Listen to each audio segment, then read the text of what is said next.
तमिलनाडु में जिस तरह से बिहार के मजदूरों के साथ जी, आप थोड़ा पीछे हो जाए, थोड़ा अरे गिर जाएगा माइक। तमिलनाडु में यार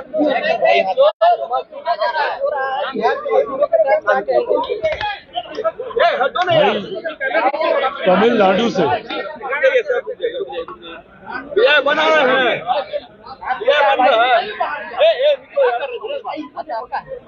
चलिए। तमिलनाडु से जिस तरीके की तस्वीरें, वीडियोस और जानकारी सामने आ रही है, अगर ये परिस्थिति तमिलनाडु में ऐसी ही है तो ये बहुत चिंता का विषय है। उन तस्वीरों की, उन वीडियोस की मैं पुष्टि नहीं करता हूं, पर ये जांच का विषय है। अगर उन वीडियोस में से कोई एक वीडियो भी सही है या अगर उन तस्वीरों में से कोई एक तस्वीर भी सही है जिसमें ये दिखाया जा रहा है कि किस तरीके से तमिलनाडु में रह रहे बिहारियों को बर्बरता से पीटा जा रहा है, अगर कोई एक भी तस्वीर या वीडियो सही है तो उस पे कड़ी कार्रवाई होनी चाहिए। कोई बिहारियों को दूसरे राज्यों में इस तरीके से पीटे, ये कतई बर्दाश्त नहीं किया जा सकता। पर अफसोस इस बात का होता है कि मुख्यमंत्री नीतीश कुमार किस तरीके से ये पल्ला झाड़ने का काम करते हैं। आपने अपने अधिकारियों को निर्देशित कर दिया कि भाई तुम वहां के अधिकारियों से जानकारी ले लो। आप क्या कर रहे हैं भैया? आपको चिंता नहीं है कि आपके प्रदेश के लोग दूसरे प्रदेश में अगर ये खबरें आ रही हैं तो आप उसकी जानकारी लें। अगर मैं मुख्यमंत्री तमिलनाडु के कार्यालय से संपर्क कर सकता हूं, बात कर सकता हूं, तो नीतीश कुमार जी क्यों बात नहीं कर सकते हैं? यही जब उनको मुख्यमंत्री और प्रधानमंत्री बनना होगा तो ये दरवाजे दरवाजे भागेंगे इन सबके नेताओं के यहाँ, इनके मंत्रिमंडल के साथ ही इनके उप मुख्यमंत्री इनके यहाँ केक कटवाने चले जाएंगे। पर जब बिहारियों को वहां पे काटा मारा जा रहा है तो उसमें इन लोगों में से किसी का मुंह तक नहीं खुलता है। और इनके अधिकारी भैया मुख्यमंत्री जी से भी और 2 कदम आगे बढ़कर बोलते हैं 2 घंटे नहीं लगे उनको, 2 घंटे में वो जानकारी देते हैं कि हमारी वहां के अधिकारियों से बात हो गई और उन्होंने कहा कि भैया ये तमाम भ्रामक बातें, ऐसा कुछ नहीं हो रहा। उन्होंने कहा और आपने मान लिया। भाई कल को कोई हत्यारा बोलेगा कि भैया मैंने हत्या नहीं की तो बिहार पुलिस बोलेगी हाँ नहीं की। क्यों? क्योंकि उसने बोला कि उसने हत्या नहीं की। इस काम के लिए है बिहार की पुलिस। जांच नहीं करेंगे ये लोग, कार्रवाई नहीं करेंगे ये लोग। किस तरीके से इतने हल्के में ये बयान दे दिया गया बिहार पुलिस के द्वारा और वरिष्ठ अधिकारियों के द्वारा कि हमारी बात हो गई है, और उन्होंने कहा कि ऐसा कुछ नहीं है। बिना कोई जांच दल भेजे, बिना मुख्यमंत्री नीतीश कुमार जी के वहां के मुख्यमंत्री के से संपर्क साधे, इतने हल्के में इस विषय को लिया जा रहा है। और चलिए अगर ये भ्रामक भी है भाई, इन्हीं लोगों की मैं बात मान लेता हूं, संसद में खड़े होकर इन लोगों ने बयान दिया है ना, ये भ्रामक बातें। अगर ये भ्रामक भी है तो क्या उन लोगों के ऊपर कार्रवाई नहीं होनी चाहिए जो भारतीयों के बीच भेदभाव की भावना उत्पन्न कर रहे हैं? क्या उन शरारती तत्वों के ऊपर, इनको ये लोग शरारती कह रहे हैं, ये असामाजिक तत्व हैं भैया, जो अलगाववाद पैदा कर रहे हैं, जो भारत की एकता अखंडता के ऊपर दाग लगाने का काम कर रहे हैं? क्या इन लोगों को चिन्हित नहीं किया जाना चाहिए? जो बिहारी और तमिलियंस के बीच में भेदभाव पैदा कर रहे हैं, जो नॉर्थ इंडियन और साउथ इंडियंस के बीच में भेदभाव पैदा कर रहे हैं, उनको कौन चिन्हित करेगा भैया? उन पे कौन जांच करेगा? तो कारण जो भी हो भैया, ये भ्रामक है तो भी उन लोगों को चिन्हित करना चाहिए। आप शांति से नहीं बैठ सकते मुख्यमंत्री नीतीश कुमार जी। और अगर इनमें से कोई एक तस्वीर वीडियो भी सही है तो इतिहास मुख्यमंत्री को कभी माफ नहीं करेगा। बिहार में तो ये बिहारियों को जीने नहीं देते, बिहार में ये लाठियां चलाते हैं और इन्हीं की वजह से ये बिहारी दूसरे प्रदेश गए ना भैया। क्यों गए बिहारी तमिलनाडु? शौक से गया क्या कोई बिहारी?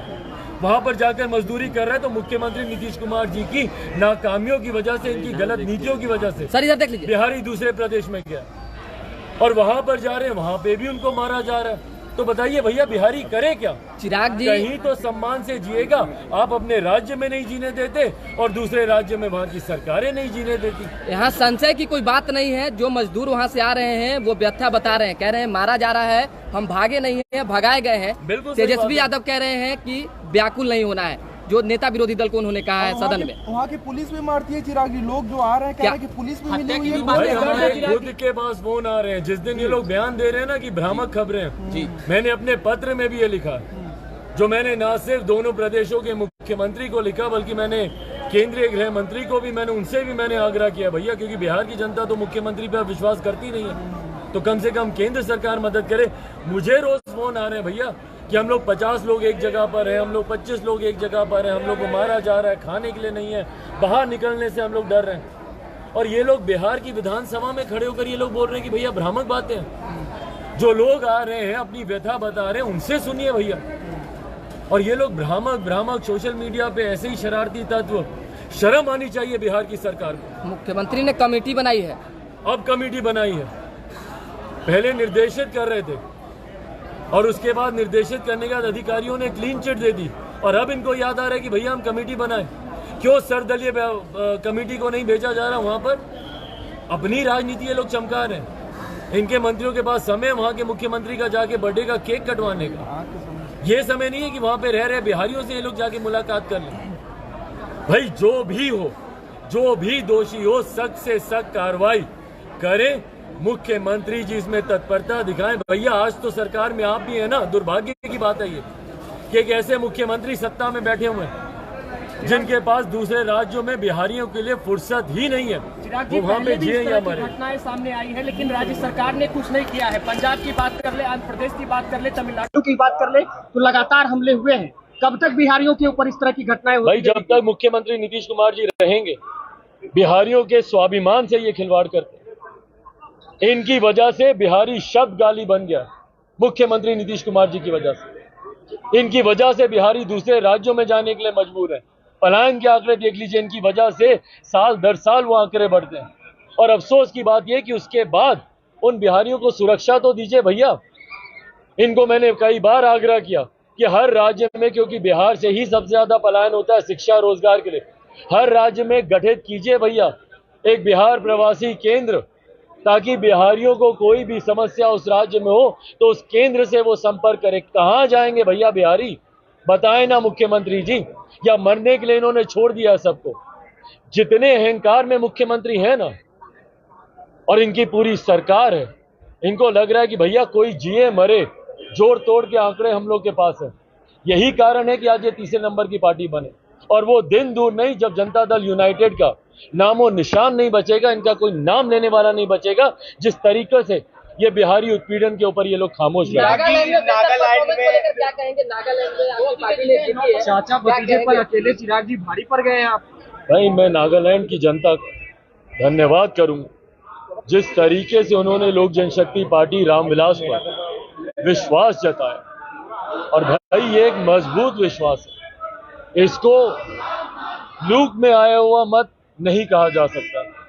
मजबूत जनादेश नागालैंड की जनता ने दिया। लगभग 9% का मत हम लोग को मिला।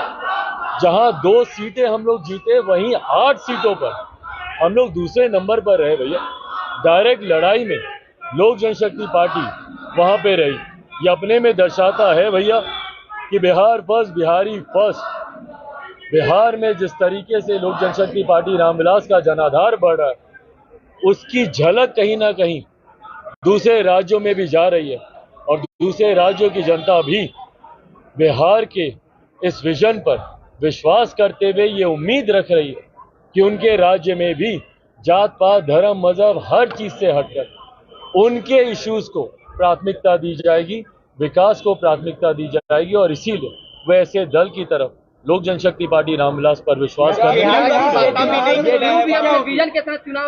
राष्ट्रीय पार्टी बनने गए थे भैया, बिहार में चिराग जी पर राष्ट्रीय दल बनने गए थे, जनता दल यूनाइटेड। कितनी मेहनत किए थे ये लोग, इनकी मेहनत देख लीजिए भैया। उस वक्त अगर आप लोग को याद हो तो जिनके साथ ये गठबंधन में है कांग्रेस, राहुल गांधी जी की समापन कौन सी यात्रा वो थी, भारत जोड़ो यात्रा, तो उसका समापन हो रहा था कश्मीर में। तमाम दल के नेताओं को निमंत्रण दिया गया था। जदयू इसलिए नहीं गई थी, इनकी पार्टी के राष्ट्रीय अध्यक्ष ने कहा कि नहीं भैया, नागालैंड में हम लोग व्यस्त हैं। नागालैंड में पार्टी प्रचार में व्यस्त है। बड़े से बड़े नेता कैंपेन कर रहे हैं, वहां पे कैंपिंग कर रहे हैं, कितने मंत्री जाके वहां पे दिन रात प्रवास वहां पे कर रहे हैं, और क्या नतीजा निकला? 3% से कुछ ज्यादा। अगर मुख्यमंत्री को अब भी समझ में नहीं आ रहा है ना कि उनके पांव के नीचे से कैसे जमीन खिसकती जा रही है। बिहार में तीसरे नंबर की पार्टी, दूसरे राज्य में मात्र 3% का मत, ये दर्शा रहा है भैया कि जदयू समाप्ति की कगार पर है। कारण से मुख्यमंत्री नीतीश कुमार। शराबबंदी को लेकर सर्वदलीय बैठक होने वाली है चिराग जी, इस पे क्या कुछ कहेंगे? होनी चाहिए भैया, ये बहुत देर से कर रहे हैं हम लोग, तो कब से बात कर रहे हैं। क्या बैठक बुलाइए, सारे दलों से राय मशवरा कीजिए। हत्याएं हो रही हैं इस कानून की वजह से, तस्कर पैदा हो गए इस कानून की वजह से, कई नेताओं, मंत्रियों और राजनीतिक दलों के पॉकेटें भर गई हैं इस कानून की विफलता की वजह से। देर आए दुरुस्त आए, सबको बुलाइए और कड़े कदम उठाने की जरूरत है इस कानून को धरातल पर उतारने। सवाल है, ललन सिंह चुनाव प्रचार के दौरान वहाँ पे कह रहे थे कि हमारे बिना सरकार नहीं बनेगी। ललन सिंह कह रहे थे कि हमारे बिना सरकार नहीं पूछिए ना, पूछिए उनसे। चिराग मॉडल की टीस भैया सिर्फ बिहार में ही उनको दर्द नहीं दे रही है, नागालैंड तक चिराग मॉडल उनको